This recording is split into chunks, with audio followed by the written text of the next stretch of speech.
Hey everyone! Today I'm going to be critiquing The Cat Lady. It's a horror-themed adventure game that I will be talking about in depth.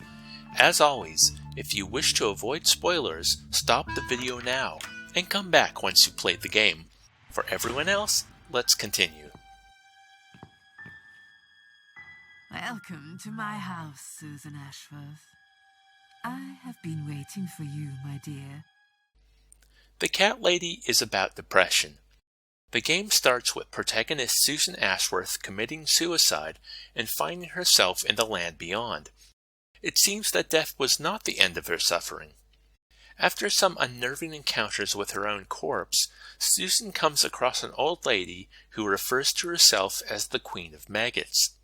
She tasks Susan with going back to the real world to murder 5 parasites. To aid her quest, Susan is now immortal. These parasites are dangerous, but ultimately they will pose no threat to her.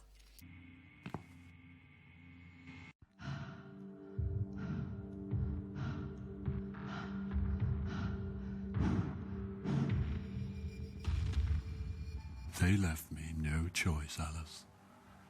Maybe one day you'll forgive me. The game doesn't clarify the details of this task. We have no idea who exactly the woman is, and Susan's guesses and conversation with the Queen of Maggots are deflected. She just grants you immortality and tells you to kill 5 people. Her justification is that they are awful people, murderers who have hurt others and will hurt more. Aside from the moral questions of whether it is right to kill anyone, even someone that reprehensible, why Susan is chosen and not allowed to die after her suicide is never made clear. Susan is not clear about it either, so at least we are on the same page with the protagonist. Kind of. We only learn about the reasons for her depression much later on, but the reveal seems to come at the right time, like it's a landmark moment for Susan admitting it to herself and continuing to get better.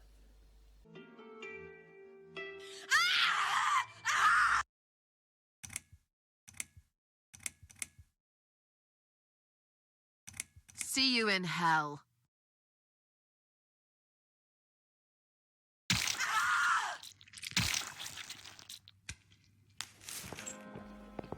Because while this game uses a lot of horrific situations, contains murderers, and has some particularly nasty moments, the recovery of Susan's mental state is front and center the entire time. Learning to cope with depression, making friends, and dealing with the parasites so they can never hurt another person again. Sure, those of us with depression don't necessarily go that far, but perhaps it can be interpreted as a metaphor for getting rid of the negative people in your life who drag you down and negatively affect any progress you are trying to make. Goodbye, otherworld. Speaking of friendship, the Queen of Maggots warns Susan that the parasites are liars and will use any means necessary to get close to her. This puts the player on edge when people are nice to Susan. 2 examples are the nurse Liz that Susan meets when she wakes up in the hospital after her suicide attempt, and Mitzi. Mitzi is one of the main characters of the game. She wants to rent a room from Susan, and through their time together tries not only to get Susan to open up, but help her find the man responsible for her own boyfriend's death. Remembering the words of the Queen of Maggots, the player can be quite wary of Mitzi, especially since the Queen herself appears near Mitzi shortly after Susan shows her the spare room. Room's great. So what do you say, Miss Ashworth? I hope you're not going to change your mind about this. Miss Ashworth? But Mitzi can be trusted, to a point.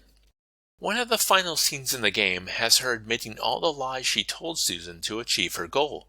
But despite the deception, Susan and Mitzi do become friends.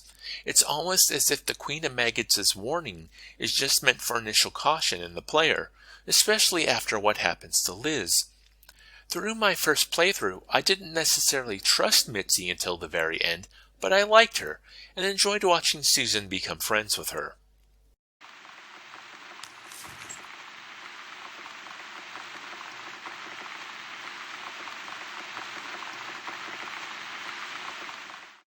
But one of the most interesting aspects of the game is the agency of player choice. This is first introduced in the talks with the psychiatrist at the start of Chapter 2. When asked about her family and her work, you have the ability to answer in multiple ways.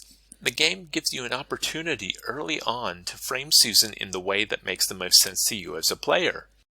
Did her childhood and what she thinks of her parents cause her suicide attempt? Or is it completely unrelated? Committed suicide. He was acting strange all week. Sometimes he wouldn't say a single word all day. Then the entire end sequence of the game gives you multiple options. A poison gas fills the room and you have one gas mask.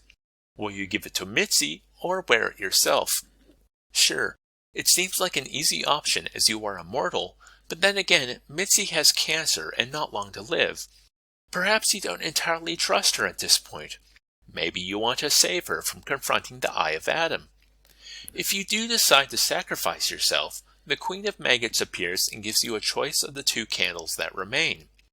The caveat is if you choose the wrong candle, your life will end. You can also decide to walk out of the room, blowing out no candles. I'm listing out the options here, so when I explain my thought processes, it will make sense in context.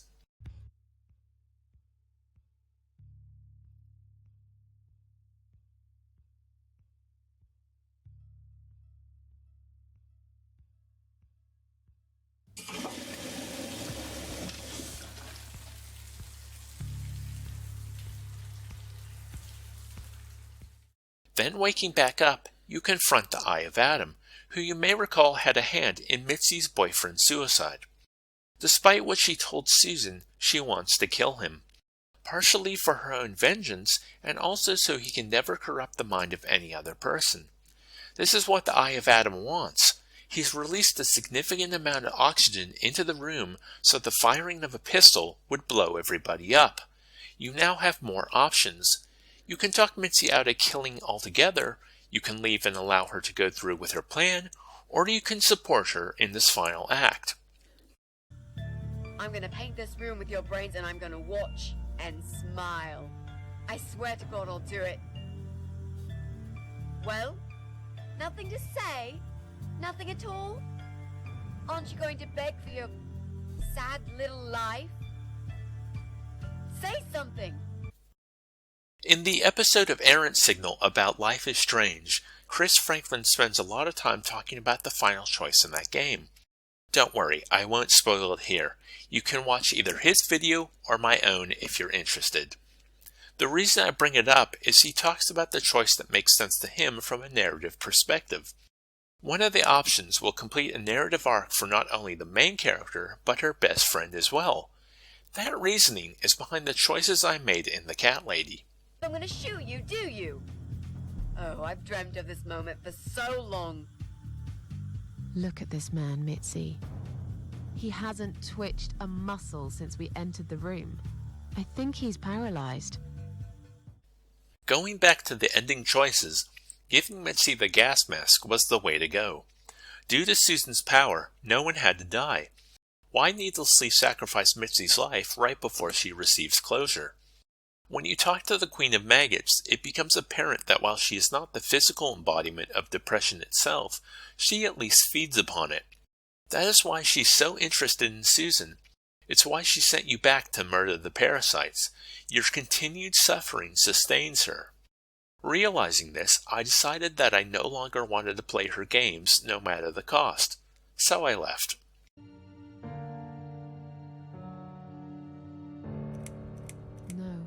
I won't. I'm done playing your stupid little games. You won't tell me what to do anymore. I am stronger than you. Refusing to be used any longer, there was no reason to allow Mitzi to kill the Eye of Adam, especially when doing so would sacrifice herself in the process. And no matter how controlled an explosion, there's a whole apartment building of people that could be hurt as well. As the Eye of Adam is paralyzed and his father is now dead, there is little he can do if he is unhooked from his computers. The only thing to do is to stop Susan's only friend from making a mistake she would regret, even if it didn't result in her own death.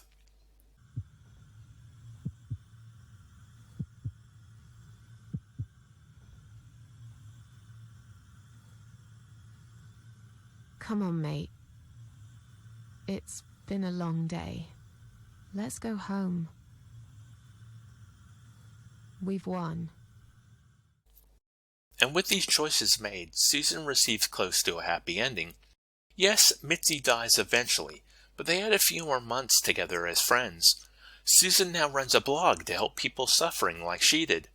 If you needed any more proof that the game is about depression, the final image of the game is a prompt that states, "Press any key to live."